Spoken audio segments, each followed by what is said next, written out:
వాల్మీకి మహర్షి రచన అంటే ఎలా ఉంటుందంటే, మీరు దాన్ని జాగ్రత్తగా పరిశీలనం చేసి శ్లోకాలని మౌనంగా నిశ్శబ్దమైనటువంటి వాతావరణంలో మీరు ఆ శ్రీరామాయణాన్ని చదువుకుంటుంటే మీకు యథాతథంగా జరిగినటువంటి రామాయణం మీ కళ్ళకు కనపడుతుంది. నేను యథార్థం చెప్తున్నాను మీతో.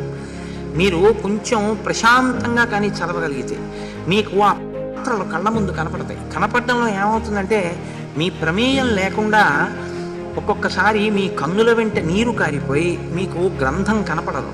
కనపడనప్పుడు మీకు తెలుస్తుంది, ఓహో నా కళ్ళంబట నీళ్లు కారుతూ ఉండడంలో నాకు పుస్తకం కనపడటం లేదు అనిపిస్తుంది.